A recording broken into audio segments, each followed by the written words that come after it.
Very good afternoon, friends. I am Rajesh Raqeeb. Namaskar, this is Dr Vinod Asudani. We all congratulate you on the occasion of Shakespeare Day. Yes, today, friends, William Shakespeare was born and as well as he passed away today. He is considered to be the greatest dramatist of the world. Yeah, and in English, his plays are really to be enjoyed, read again and again, and every literature student must have read his poems, sonnets, as well as plays. He has penned as many as 37 plays, including 4 great tragedies, world-famous tragedies: Hamlet, King Lear, Othello, and Macbeth. Oh yes, Vinodji, and today we will take up one of his tragedies, world-famous tragedies, and that is Hamlet. In my opinion, Rajesh Ji. Hamlet is, by all accounts, the greatest tragedy of Shakespeare. It is his longest play and it is his most picturized play. Not only his, but in the world, Vinodji, Yes. it is the second most picturized story after Cinderella. Yes, it has been translated in almost all the major and minor languages of the world. More than 4,000 lines. And yeah. Yes, So when the play opens, we meet the Prince of Denmark, Hamlet, who is just 18-year-old young man, just come back from the university to attend the funeral of his father, who is reportedly murdered by his own uncle Claudius. and we instantly get a feeling that all is not well in Denmark. It has become a world famous phrase, Vinodji. Yes, and then the plot swiftly proceeds. King Claudius not only takes over the kingdom after the death of Hamlet's father, but he quickly marries his widowed queen Gertrude. And Hamlet thinks that at the thought of his mother marrying his brother of his deceased father, Hamlet instantly thinks even a beast would have mourned longer. Rajesh, from time to time at the crucial moments, Yeah. right, Hamlet speaks out his mind, Yeah. which we call technically as soliloquy. Soliloquy. He speaks to himself, so to say. Yeah, there are 7 soliloquies, and each soliloquy is wonderful piece of poetry and philosophy. Each of them merits an independent discussion, Vinodji, actually. Exactly. Yeah, Now, Hamlet doubts that the death of his father may not have been the natural death, and his doubt is confirmed by the supernatural occurrence, that is the appearance of the ghost. Ghost of his father, which his friends see, guards see at first, his friend Horatio then sees, and finally Hamlet also witnesses the ghost of his father. And the ghost asks Hamlet to follow him, and when only Hamlet and ghost are there, ghost speaks the truth. It is a revelation. He tells that I am your dead father and I have been murdered by your uncle, and from now onwards it is going to be your solemn duty to avenge my murder. Now, 2 predicaments Hamlet is confronted with. One is the unnatural death of his father, which is confirmed to be murder by the ghost of that very father. And second is the hasty marriage of his mother with his uncle, who is also the murderer of his. Now the trouble for Hamlet starts because he is a prince, Yeah. and his uncle is right now he is the king of Denmark. So simply to confront uncle, who is also the king, that you are murderer, is very difficult task for a young Hamlet. Logistically, it is difficult. And secondly, Vinodji, Yes. I feel Hamlet also wants a reconfirmation of this belief, of this ghostly revelation that this is the case. Exactly, and therefore he begins to behave like a mad person. He says to his close friend Horatio, from now onwards my behavior is going to be antic. Yeah. And the way he tries to reconfirm is the play within the play. He stages a drama with the actors, and everybody sees it, including the king and the queen. And the reaction of both of them convinces Hamlet that indeed it is the fact that this Claudius has done so. And then there is a subplot, Yeah. sub-story attached to the main plot, that is the prime minister of the king, Polonius, is there. Yeah. He has a son and daughter. Son Laertes comes from France to attend the coronation ceremony, and daughter Ophelia, Ophelia is the beloved of Hamlet. Hamlet. That is how the main plot and subplots are connected. Yeah, when Hamlet in a way goes mad, so to say, or his behavior is antique, then Ophelia also feels, I mean, that something is wrong with this person, isn't it? Exactly. And Ophelia is hardly 15 or 16-year-old girl, and she's simple-minded. In fact, her brother and her father, they influence her behavior. They basically do not want that she should respond to the law protestations of Hamlet. And somehow she comes under the influence of father and brother, and she becomes neglectful of Hamlet. And this is further insulting, humiliating, emotionally damaging for Hamlet, because let us try to understand the situation in which Hamlet finds himself. He's just a young 18-year-old. His father is supposedly murdered. His mother has hastily married his uncle, and uncle has usurped the kingdom, which legally belongs to Hamlet because he happens to be the lawful heir of the kingdom. In such stressed situation, the only person to whom he could have turned for affection and empathy is Ophelia. Instead of giving him emotional support, she simply drifts away from him, and this really intensifies the madness of Hamlet, according to one interpretation. It hits the final nail, so to say. Yes. And he goes really mad, perhaps. Exactly. And then, the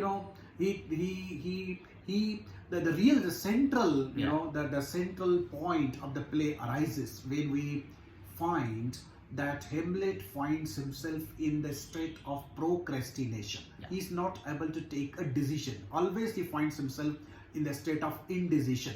And in the fourth soliloquy, the very famous words, they are most quoted words in the entire range of English literature, to be or not to be. This is the question. So, indeed, what the mental state of Hamlet is really here exalted as well as excruciatingly troubled, and this soliloquy, Vinodji, combines all the elements of existentialism on the one hand, philosophy on the one hand, psychology on the other. It operates all the three levels: personal, systemic, and cosmic. Outwardly, the dilemma is between whether to take revenge on Uncle Claudius or simply let him go free. So this is the basic question. But he also philosophizes on many important issues of life and death. He says that if I am not able to take revenge, what is the use of my life, right? In one of the soliloquies, he says that I am so dejected, so melancholic that all the uses of the world appear to be unprofitable, stale, and useless. Yeah, and in this very soliloquy, to be or not to be, the question may be perceived to be directed at living also. Whether to keep on living in the meaninglessness, helplessness state, or to end it all. To commit a suicide. But we do not know what is on the other side. Once we commit a suicide, what kind of life we are going to have after death? That is a big question. He says to die is to sleep, but perchance dream also. So what will happen really? Exactly. And Rajesh, incidentally, we are reminded here of Harivansh Rai's famous poem, right? Sometimes I want you to take up a discussion on that as well. Is par priye madhu hai tum ho, us par na jane kya hoga. That's really wonderful. At least on this side, oh my beloved, you are. Wine is there, you are there. I don't know what is there on the other side. What is there beyond? Exactly. And finally, Queen Gertrude, the mother of Hamlet, continues to be empathetic, continues to be soft towards Hamlet, because it is simply the motherly love. And even Hamlet, in one of the soliloquies, when he goes to meet mother, he prepares himself mentally that I am not going to harm mother, but I am going to question her that why she so quickly remarried uncle, right? And he says, I will speak dagger and use none. Those are the famous sentences, right? And one crucial moment where the critics point out that Hamlet is incapable of premeditated action is that he perchance sees King Claudius, right, in the prayer hall. He is kneeling and he is offering a prayer to God, and this was a really wonderful opportunity for Hamlet. He could have instantly murdered there and took his revenge, but he argues again, right? That if I kill him right now, because he is in the act of Yeah. prayer, He'll go to heaven. He will directly go to heaven. And my father is in purgatory. Yes, instead of punishing Yeah. my uncle, I am helping him to get heaven. So he again postpones his plan of taking revenge. And then perhaps in the seventh soliloquy, right, he sees the son of 14 brass himself, right? Yeah. With the 20,000 soldiers, and he's going to fight the another king. He says, just for the piece of land, 20,000 people are ready to sacrifice their life. But me, look at me. My father is murdered. I'm doing nothing. So he is filled with the emotion of self-reproach. Yeah. And this sense of self-reproach runs through almost all his soliloquies, because he finds himself incapable of carrying out his plan. Only is thinking about it at the mental level. And this is really the crux of the play, actually. Why Hamlet procrastinates. Finally, as all of us know, in the final act, it happens, violence happens, and everybody dies. And Polonius' son Laertes. And meanwhile, what happens?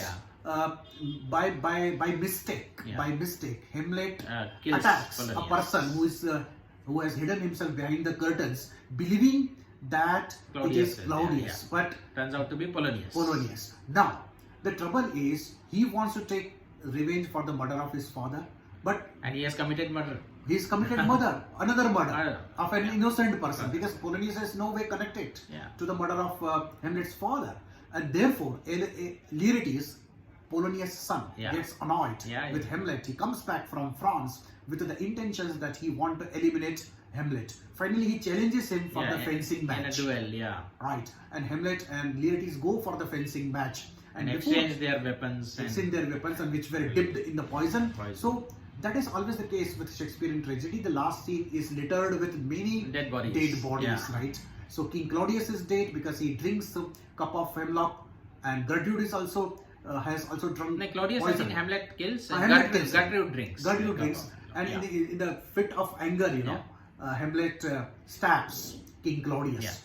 So Laertes is also dead, Hamlet is also dead, king is dead, queen is dead. Horatio also wants to die, but Hamlet urges him to keep on living, to tell my story. He says, if thou didst hold me in thy heart, live to tell this story to the world. So that play ends there. The problem is that, Vinodji, yes, what is Hamlet's story? What is his dialogue? Why he procrastinates? That has puzzled many a critic and many a lay reader as well. And even I have coined the term Hamletization. When we feel incapable, we know what to do, but we don't act. We can't act. What is something that prevents the us? greatness of Shakespeare is that play opens up many possibilities which are around and beyond the main theme of the play. One is dilemma, procrastination. Each one of us in our life, we are always faced with the procrastination. And as one psychologist has called, Vinodji, one of the 4 fundamental regrets is the regret of boldness. Exactly. We could not do whatever we wanted to do. Somehow we could not take the risk. Somehow we could not plunge ourselves into the action. And another important element that must be understood with reference to Shakespearean tragedy is the concept of hamartia, or error of judgment. Error of judgment. It means that Shakespeare's hero is endowed with all the qualities except one small error that he commits in his life. And it's a fatal flaw. It is a fatal. It proves to be a fatal flaw. It proves to be a fatal flaw. It seems to be a very ordinary mistake. But the consequences, terrible consequences that it brings, they are far larger than the mistake itself. And therefore it is called hamartia in Greek, and error of judgment, or tragic flaw. As A.C. Bradley calls it, tragic flaw. Now in case of Hamlet is a soldier, commander, scholar, philosopher, poet, and refined person of art and culture. The tragic flaw of Hamlet is incapacity to carry out premeditated action. He is not able to carry out the plan of murder that he has made in his mind. And this procrastination gradually hastens his downfall and final death. And what would you say, Vinodji? Why he does it? Is there any explanation? Is he weighed down by the philosophical considerations? Whether murder should revenge a murder, or whether I may go wrong in doing this? What Yes, is actually yes, conformity yes, of yes. this action has taken place? What is the certainty? Some of the critics Why? point out that the problem of Hamlet is not the worldly problem. Yeah. The problem of Hamlet is moral dilemma. Is he a carrier of metaphysical weights, as one author, Milan Kundera, calls in his novel Unbearable Lightness of Being? He calls, my actors are sometimes the carriers of metaphysical weight. Exactly, because Hamlet at his unconscious level is trying to weigh the possibility that avenging murder by murder, is it going to be a justice? So he is basically confronted with the question of justice. It is going to be a justice. If my father has been murdered, does it mean that I am going to kill that murderer? Will it be a murder justice, or simply I will also label myself as a murderer by doing that? So this is a moral dilemma. This is perhaps a higher dilemma than a simple story of Hamlet. And simple, one basic thing, is Hamlet totally sure that it is the case? And this question of evidence also comes in, which is the day-to-day question in our judiciary. Yes. Is the evidence beyond reasonable doubt that murder has taken place and Claudius has murdered? No, it is not beyond reasonable doubt, It's because not. in the first place that this is the revelation of the ghost, which is a Supernatural supernatural occurrence. Secondly, Although in the medieval times supernatural was Yeah. something acceptable to the masses, but it is not today. Secondly, Hamlet doubts the behavior of his mother, Yeah. especially hasty and incestuous marriage. Marriage. So merely on the basis of doubt and circumstantial evidence, is it right to take revenge like that? perhaps this is one of the reasons for the delay in action on part of Hamlet. And another question that has been debated by the critics, whether Hamlet's madness is real or feigned, Or- that is pretended. Yeah. So if you really see, it is pretended, because he clearly tells his friend Horatio. Initially he tells, but I believe in the course of the things, he slides down that slope and really it's haunted by so many weights that he sort of goes mad. Although he did not he to. knew that he's Yeah. good, just pretending to be mad. Yeah. But in course of time, actually he goes mad, because he is simply deserted by all. He's deserted by fate. He's deserted by father. He's no longer there. Yeah. Deserted by mother, and finally deserted by his beloved Ophelia as well. So there is a thin line of demarcation when the pretenses become reality. And sometimes what happens, you pretend to do something, right? Yeah. And in course of time, you get habituated to that, and then you feel that it is your first nature. Yeah. That happens really, right? For example, somebody, you make a child to study 12 hours Yeah. per day, right? Yeah. And the child studies for so many years, Yes. and then he believes that he can only study, nothing else. So that happens really. So you cannot say rather for sure that the state of madness is real or feigned one. And what about the psychological angle, Vinodji? So Freudians and psychoanalysts have viewed Hamlet in the terms of Oedipus complex. Yeah, Oedipus complex, right? So I think we should share something about Yeah. Oedipus complex Yeah. with our listeners. So Oedipus was a king of ancient Greece, and unknowingly Unwittingly, unknowingly, he married happened. his mother. Yeah. And because of that, the disease of the plague Swept hit through his the- kingdom. yeah. And finally, the old Tiresias, the sage, tells the king, right, that you are responsible for the plague, and he tells that unintentionally unknowingly you have married your mother, and that then King Claudius renounces everything, goes to the forest, Oedipus, yeah. Oedipus, and performs the penance. Now, from that, Sigmund Psychoanalysts, Freud, Sigmund Freud, they have formulated Oedipus complex, mother fixation. right, if the son is excessively attached to Mother. his mother, it is called Oedipus complex. And he tries to search his maternal image in his beloved girls as well. and tries to see the image of beloved in mother as Mother well. as well, yeah. So Hamlet is, excessively attached to his mother, and therefore some critics point out that the question of Hamlet is basically the question of Oedipus complex. And he's troubled by the hurried marriage of his mother to his uncle, whereas it's none of his business, actually speaking. So to say, in modern terms, if you look Yes, at it, yes. isn't it?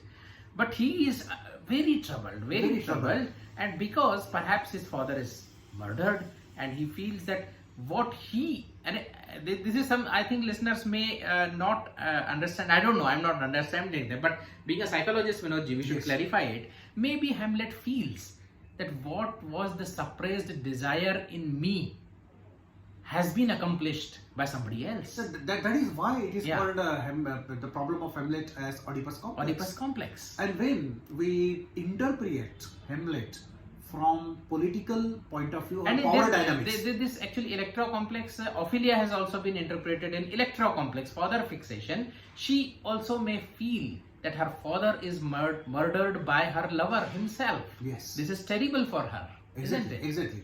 So psychoanalytic interpretation of Yeah. Hamlet is very much there, Yeah. and the listeners And therefore can- it may contribute to his procrastination, his delay also. yeah, and another interpretation comes from the theory of power dynamics. But one thing before we proceed, Vinodji, people say, and yeah, it is also true, that it is not that Freud employed Oedipus complex to the interpretation of Hamlet, but the legend of Hamlet or the play Hamlet itself contributed to the formulation of the Oedipus complex by Sigmund Freud. It helped him a lot, this concretization of Hamlet when he read it. It may have happened like that. Right, at the political level, Yeah. After the death of Hamlet's father, whether it was a murder or natural death, Death. the right thing would have been Hamlet, being the prince of Denmark, Yeah. should have legally inherited the kingdom. But somehow the brother of the murdered king inherited it. So Hamlet is denied of his rightful opportunity to be the king of Denmark, and this must be at the root of his plan of taking revenge.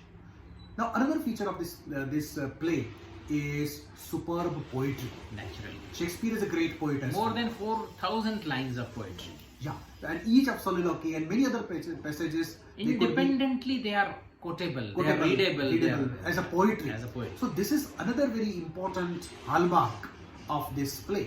And Rajaji, there are so many other things, right? Yeah. So many other things. Grave digger scene is there, Ah, yes. and the philosophical Yeah. significance of the grave digger scene Yeah, is that yeah. all of us are going to die. All of us are going to be leveled to the dust Yes. in the end. And the philosophical, reflections of Hamlet, they are wonderful by their own accord, right?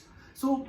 Friends, even if we go on speaking for hundreds of hours, Yeah, it will not be exhausted. Complete. And many people have spoken, many things you can read about Hamlet. You can watch Hamlet, listen to so Hamlet on for this yourself. Shakespeare day, if you get interested in Shakespeare and you can start your reading by reading Hamlet, I think that is going to be the fitting tribute to this great bard of the world. Definitely, Vinodji. So thank you, Rajesh, Thank for you. throwing light on this great tragedy Hamlet. I'm sure that it would reach to many those who have not read literature, but it should be understood, read, interpreted and enjoyed by one and all. So thank you, listeners, thank you, viewers, for watching this channel through Literary Lens, and leave your comments in the chat box. They really help and encourage us. We'll be back soon with some other interesting discussion. Till that time, take care. Namaskar.